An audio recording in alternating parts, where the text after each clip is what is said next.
बाजार में पहली बार लॉन्च किए जाने के पूरे 20 साल के बाद महिंद्रा ने अपनी बेहद लोकप्रिय कार स्कॉर्पियो को एक बिल्कुल नए अंदाज में पेश किया है। और कंपनी की माने तो नाम के अलावा इस कार में सब कुछ बदल गया है। हालांकि नाम भी थोड़ा सा बदला है, इसका नाम है स्कॉर्पियो एन। तो चाहे फीचर्स हो या स्टाइल हो या चलने का तरीका हो, हर तरह से कंपनी के मुताबिक कार बदल गई है। आज के इस रिव्यू में आपको हम बता रहे हैं इस कार के बारे में हर वो ज़रूरी बात जो आपको जाननी चाहिए। इस कार की लोकप्रियता के किस्से आम हैं और महिंद्रा की बाजार में सफलता का एक बड़ा कारण काफी हद तक स्कॉर्पियो ही रही है। इस नई कार का आप में से कई लोगों को बेसब्री से इंतजार था। हाँ, महामारी ने आपके धैर्य का इम्तिहान जरूर लिया और कार के आने में कुछ देरी हुई, लेकिन अब स्कॉर्पियो एन लॉन्च हो गई है और जल्दी आप इसको बुक भी कर सकेंगे। महिंद्रा ने स्कॉर्पियो के स्टाइल में कुछ अहम बदलाव किए हैं, लेकिन कहना होगा कि ये अब भी एक बिल्कुल स्पोर्टी एसयूवी लगती है। आप इसको देख के कह सकते हैं कि ये स्कॉर्पियो परिवार का ही हिस्सा है, भले ही इसका नाम अब स्कॉर्पियो एन हो गया हो। एक अहम चीज़ ये है कि पहले से ज़्यादा बड़ी हो गई है, तो लंबाई हो या चौड़ाई हो, ये पहले से बड़ी कार है। हाँ, इसका कद पहले से थोड़ा सा कम है, तो वो हैंडलिंग में ज़्यादा मदद करेगा आपकी इस नई कार के साथ। पहले बात कर लेते हैं कार के चेहरे की। और अगर आप इसकी ग्रिल को देखें तो बहुत सारे वर्टिकल स्लैट्स हैं, क्रोम का बढ़िया इस्तेमाल है। आपको महिंद्रा की बाकी एसयूवीज़ की याद भी ये डिज़ाइन दिला देगी। बीच में नया लोगो है कंपनी का, वो भी अच्छा दिखता है, डिज़ाइन में बढ़िया है। और फिर ये डबल बैरल हेडलैम्प्स हैं, एलईडी हेडलैम्प्स, जो बहुत बढ़िया दिखती हैं। हालांकि आपको कार के सारे वेरिएंट्स में नहीं मिलेंगी। हमारे पास कार का सबसे महंगा Z8L वेरिएंट है, तो ये सबसे महंगा वेरिएंट है। नीचे आपको दिखते हैं बढ़िया DRLs। और कुल मिलाकर अगर आप कार को देखें, ये लंबा बोनेट, ये ऊंचा एहसास, ये सब कुछ एक स्पोर्टी एसयूवी की तरफ आपको पॉइंट करता है। तो दिखने में इस कार को आप ज़रूर पसंद करेंगे। कुल मिलाकर कार पर 7 रंग विकल्प हैं और जो आप यहाँ देख रहे हैं उसका नाम है डीप फॉरेस्ट। हाँ, कोई डुअल टोन ऑप्शन आपको यहाँ नहीं मिलेगा। 18 इंच के अलॉयज मिलते हैं आपको अब इस नई स्कॉर्पियो एन में। पहले ऐसा नहीं था, पहले कार में 17 इंच के पहिए मिलते थे, लेकिन यहाँ भी 18 इंच के व्हील्स आपको सबसे महंगे Z8 में ही मिलेंगे। बाकी में आपको 17 इंच के पहिए ही मिलेंगे। कई सारे एसयूवी कैरेक्टरिस्टिक्स हैं, स्क्वायर व्हील आर्चेज हैं जो आपको पसंद आएंगे। साइड स्टेप दिया गया है, बहुत लोगों को पसंद आता है एसयूवीज़ में, स्कॉर्पियो में दिया गया है। ऊपर रूफ रेल्स हैं, अच्छी चीज़ है। और क्रोम का भी अच्छा इस्तेमाल है, तो डोर हैंडल्स पे हो, यहाँ इस लाइन पर हो, ये अच्छा लगता है। पहले कार में लाइन फ्लैट जाती थी, अब थोड़ी कर्व होती है। और खूबसूरत बात यह है कि ये पूरी घूम के ऊपर तक जाती है, आपको एक स्कॉर्पियन की याद दिलाती है, जो इस कार का नाम है। उसके बाद आते हैं पीछे की तरफ। पीछे भी काफ़ी मॉडर्न कंटेम्प्रेरी आधुनिक स्टाइल है कार का, आपको आज के ज़माने की लगती है देख के। क्रोम का इस्तेमाल थोड़ा ज़्यादा हो सकता था, थोड़ा कम है।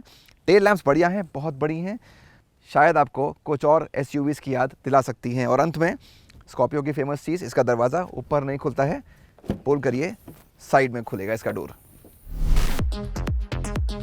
चाहे तीसरी रो की सीट अब सामने की ओर देखती है, लेकिन यहाँ दरवाजे के अंदर अभी भी एक अनलॉक स्विच दिया गया है जो थोड़ा अजीब है।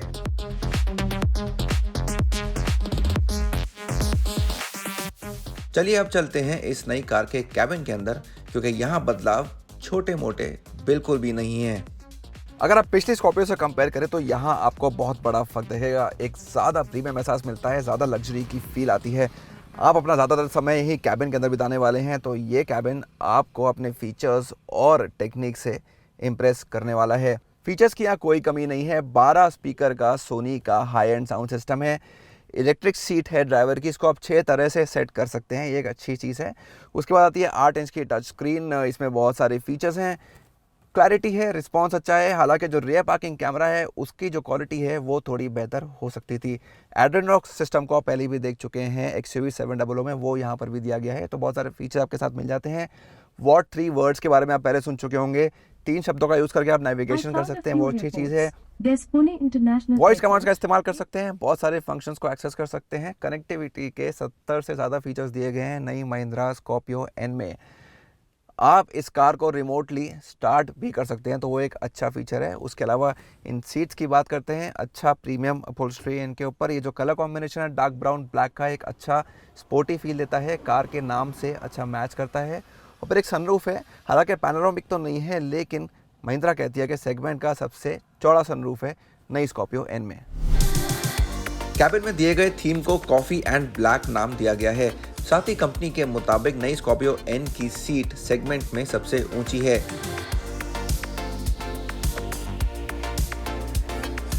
यहाँ आपको वायरलेस चार्जर के साथ डुअल जोन क्लाइमेट कंट्रोल भी मिल जाएगा। साथ ही ऊंचे वेरिएंट्स में आप वायरलेस एप्पल कारप्ले और एंड्रॉयड ऑटो का इस्तेमाल भी कर सकते हैं। स्कॉर्पियो के सेकंड रो में मुझे स्पेस अच्छा लगा, इसकी यहाँ कोई कमी नहीं है। तो अगर आप नी रूम देखें या शोल्डर रूम देखें या हेड रूम भी देखें तो मुझे इससे कोई शिकायत नहीं है। और ये सीट भी काफ़ी बड़ी है, तो अंडर द सपोर्ट भी काफ़ी अच्छा है। फीचर्स की बात करते हैं तो यहाँ पे आपको एसी वेंट्स दिए गए हैं और नीचे एक सी टाइप का चार्जिंग पॉइंट दिया गया है। एसी वेंट्स के साथ आपके फ़ैन कंट्रोल्स भी हैं, तो उसको आप यूज़ कर सकते हैं।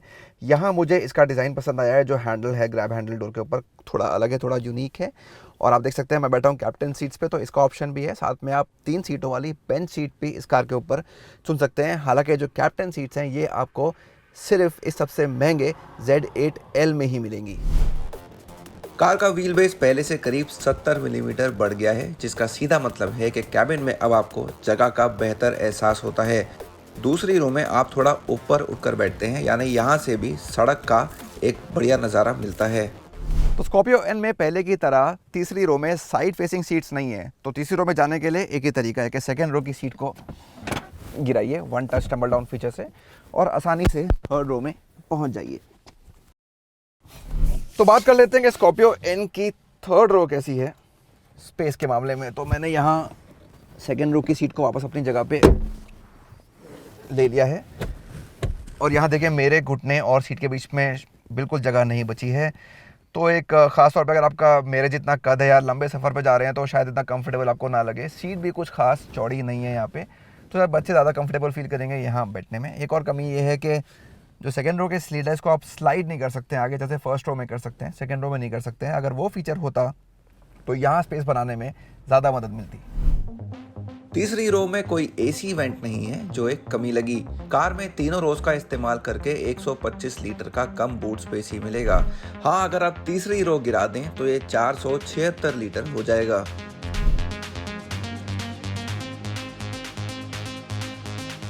तो एक और अहम सवाल है कि कैसी है चलने में नई महिंद्रा स्कॉर्पियो एन।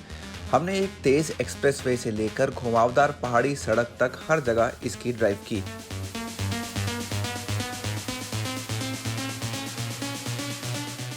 नई महिंद्रा स्कॉर्पियो एन में इंजन और गेयरबॉक्स के कई सारे ऑप्शन हैं ताकि आपको मिल सके अपनी पसंद की कार। तो पेट्रोल डीजल दोनों हैं। पेट्रोल 2 लीटर का इंजन है, डीजल 2.2 लीटर का इंजन है जो हम चला रहे हैं। दोनों के साथ ही आपको मैनुअल और ऑटोमेटिक दोनों मिल जाएंगे।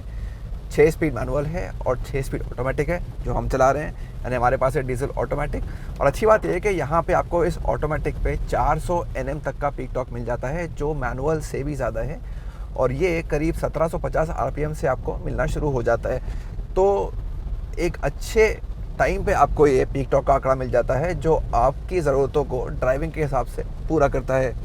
एक अच्छी बात यह है कि महिंद्रा ने ऑटोमेटिक के जो ऑप्शंस हैं वो नीचे के वेरिएंट्स में भी दिए हैं। तो आमतौर पर हम देखते हैं कि ऑटोमेटिक्स महंगे वेरिएंट्स में या ऊंचे वेरिएंट्स में मिलते हैं, तो यहाँ पे आपको Z4 में भी ऑटोमेटिक का ऑप्शन मिल जाएगा।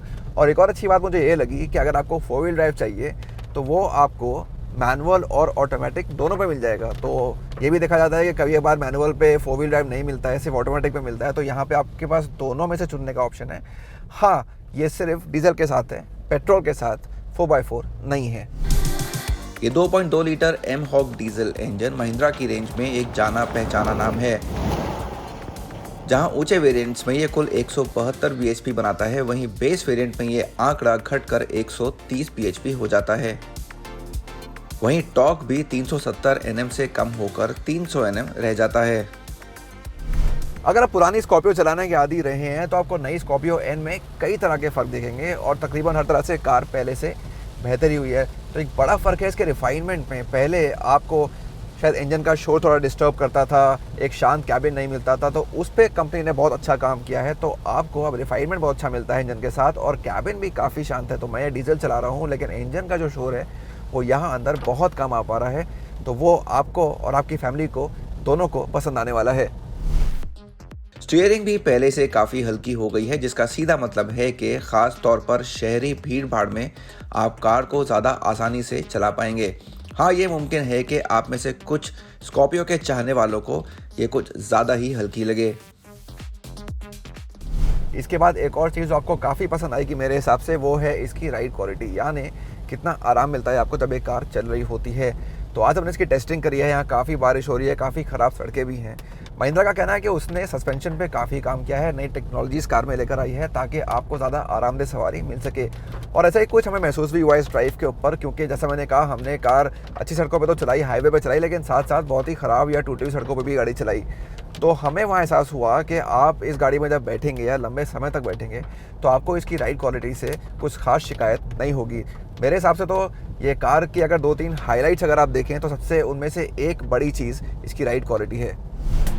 हालांकि बहुत तेज़ी से चलते हुए करीब 120 किलोमीटर प्रति घंटे की रफ्तार से ऊपर कार थोड़ा उछल सकती है। साथ ही आपको यहाँ 3 ड्राइविंग मोड्स भी दिए गए हैं। इस तरह की कार से आप एक्सपेक्ट भी करेंगे कि आपको ड्राइविंग मोड्स मिलें ताकि आप चुन सकें आपको क्या चाहिए, बेहतर माइलेज चाहिए या बेहतर परफॉर्मेंस चाहिए, तो वो आप चुन सकते हैं। जिप, जैप, जूम नाम के 3 ड्राइव मोड्स हैं, आप इनमें से चुन सकते हैं। ये आपने इससे पहले XUV 700 में भी देखे हैं और स्कॉर्पियो में भी ये एक काम का फीचर है जो आपके शहरी ट्रैफिक के इस्तेमाल में आप अलग मोड का यूज़ कर सकते हैं या हाईवे पे हो तो अलग मोड का यूज़ कर सकते हैं। तो अपने हिसाब से आप मोड को चूज़ कर सकते हैं। कार का M stallion turbo GDI petrol engine भी परफॉर्मेंस के मामले में निराश नहीं करता। ये करीब 199 bhp के साथ 380 Nm बनाता है। सिद्धार्थ ने इसकी सवारी की और उनको ऑटोमेटिक गियरबॉक्स के साथ ये इंजन काफ़ी मज़ेदार लगा। गियर तेज़ी से बदले जिसने ड्राइव अनुभव को बेहतर बनाया। अब आपको बताते हैं कि नई स्कॉर्पियो N में कंपनी ने किस स्तर की सुरक्षा दी है। स्कॉर्पियो में हमेशा ये एक ठोस एहसास मिलता रहा है, जब भी आप इस कार में बैठते हैं आपको लगता है कि आप एक सुरक्षित कार में बैठे हैं। ऐसा ही कुछ इस नई कार में भी लगता है स्कॉर्पियो N में। इसके अलावा कंपनी ने कार में 6 एयरबैग्स तक दे दिए हैं, जिसमें 2 फ्रंट, 2 साइड और 2 कर्टन एयरबैग्स हैं। वो एक अच्छी बात है। और एक और फीचर इसमें जो मुझे पसंद आया वो है ड्राइवर ड्राउजीनेस अलर्ट। इसका मतलब यह है कि कार अगर महसूस करती है कि आप थोड़े थके हुए हैं या आपको कुछ देर के लिए गाड़ी नहीं चलानी चाहिए, तो वो आपको एक मैसेज आपकी स्क्रीन पे सामने दे देती है कि आप थोड़ी देर के लिए ब्रेक ले लीजिए। एक अच्छी चीज़ लगी मुझे इस कार में, जो स्पेशली अगर आप हाईवे पे लंबे सफ़र पे जाते हैं, क्योंकि आमतौर पे लोग स्कॉर्पियो लेके लंबे सफ़र के लिए निकलते हैं, तो उस टाइम पे ये फीचर आपके काम ज़रूर आएगा। आपके और आपके परिवार की सेफ्टी के लिए अच्छा फीचर है। लेकिन अगर आपको ये फीचर चाहिए या 6 एयरबैग चाहिए तो आपको कार का ये सबसे महंगा Z8 वेरिएंट ही खरीदना पड़ेगा, क्योंकि निचले वेरिएंट में आपको ये फीचर्स नहीं मिलेंगे। आइसोफिक्स माउंट्स, 2 एयरबैग्स, सभी पहियों पर डिस्क ब्रेक और ABS के साथ EBD जैसे फीचर्स स्टैंडर्ड तौर पर दिए गए हैं। ESC, हिल होल्ड और हिल डिसेंट केवल बेस Z2 के अलावा सभी वेरिएंट्स पे मिल जाएंगे। इसके अलावा front parking camera, tyre pressure monitoring और टायर डायरेक्शन इंडिकेटर जैसे काम के फीचर्स भी यहाँ दिए गए हैं। कार का आधे से ज़्यादा ढांचा हाई या अल्ट्रा हाई स्ट्रेंथ स्टील से बना है। ये सब देखते हुए हमें स्कॉर्पियो N के क्रैश टेस्ट नतीजों का इंतजार रहेगा।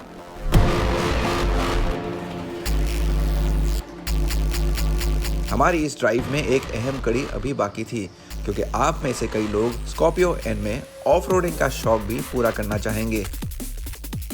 तो जो स्कॉर्पियो का 4 व्हील ड्राइव वेरिएंट है, इसका नाम है 4 एक्सप्लोर और इसकी टेस्टिंग अब हम यहाँ एक ऑफ रोडिंग ट्रैक पे कर रहे हैं। तो यहाँ पे आपके पास कई सारे एड्स हैं जो आपके इस ड्राइव को आसान बनाते हैं ताकि इन ऑब्स्टेकल्स पे से कार आराम से निकल सके। तो ऑफकोर्स 4 व्हील ड्राइव तो आपके डिमांड पे है ही, आप उसको एंगेज कर सकते हैं। 4 व्हील ड्राइव लो भी है, 4 व्हील ड्राइव हाई भी है। फिलहाल हम 4 व्हील ड्राइव लो में चल रहे हैं, बहुत स्लिपरी सरफेस है। मैनुअल मोड में पहले या दूसरे गियर में हमारी कार चल रही है, उससे ऊपर नहीं जा रही है, तो मोस्टली हम पहले गियर में चल रहे हैं। आप देख सकते हैं क्या हाल है यहाँ पे सरफेस का। और साथ ही बहुत सारे ड्राइव मोड्स भी दिए गए हैं, तो स्नो, ग्रेवल, ग्रास है, उसके अलावा मड, रट मोड है जिसमें फ़िलहाल हम चल रहे हैं। साथ ही सैंड मोड भी है, तो जिस तरह के भी सरफेस पे आप चलें, आप बर्फीली पहाड़ियों पे गाड़ी चला रहे हैं या फिर आप रेगिस्तान में जा रहे हैं और सैंड ड्यून्स के ऊपर कार चला रहे हैं, या फिर इस तरह का सरफेस है जहाँ बहुत सारा कीचड़ है, पानी है, गीला सरफेस है, हर तरह के सरफेस के लिए आपको एक अलग मोड दिया गया है ताकि कार उसके हिसाब से बेहतर परफॉर्म कर सके। कार करीब 500 मिलीमीटर गहरे पानी से निकल सकती है, जो ऑफ रोडिंग करते वक्त आपका भरोसा बढ़ाता है। जो 4 एक्सप्लोर वेरिएंट आप यहाँ देख रहे हैं वो आपको एक बार फिर सबसे महंगे Z8 में ही मिलेगा। निचले वेरिएंट्स में एक अलग तरह का 4x4 सिस्टम दिया गया है। महिंद्रा ने फिलहाल कार के 2 व्हील ड्राइव मैनुअल वेरिएंट्स की ही कीमतों का ऐलान किया है। ऑटोमेटिक और 4x4 वेरिएंट्स की कीमतें 21 जुलाई को बताई जाएंगी और बुकिंग्स जुलाई के अंत में शुरू होंगी। जहां सबसे सस्ते पेट्रोल मॉडल की कीमत 11,99,000 रुपए एक शोरूम है, वहां सबसे महंगा डीजल मैनुअल यानी Z8L आपको 19,49,000 रुपए का पड़ेगा। ये दिलचस्प है कि 20 लाख रुपए से महंगे वेरिएंट्स की कीमतों का फिलहाल कंपनी ने खुलासा नहीं किया है। साथ ही XUV 700 के तजुर्बे के बाद महिंद्रा शुरू में ज़्यादा ऑटोमेटिक वेरिएंट्स तैयार करने पर ध्यान दे रही है। कीमतें हमारे अनुमान के मुताबिक ही रहीं और इनको बहुत ज़्यादा आकर्षक नहीं कहा जा सकता। महिंद्रा इस कार के साथ किया सेल्टॉस जैसी कॉम्पैक्ट SUV से लेकर टाटा सफारी और टोयोटा इनोवा से लेकर ऊंचे सेगमेंट की टोयोटा फॉर्च्यूनर जैसी कारों से टक्कर लेना चाहती है। इसमें कोई शक नहीं है कि स्कॉर्पियो हर तरह से बदल गई है। यह पहले से भी कहीं ज़्यादा लुभाती है और इसकी कुछ कमियों को आसानी से नज़रअंदाज किया जा सकता है। यह एक बार फिर आपका दिल जीतने के लिए तैयार है और एक बार फिर हमें महिंद्रा की किसी कार के लिए लंबा वेटिंग समय देखने को मिल सकता है।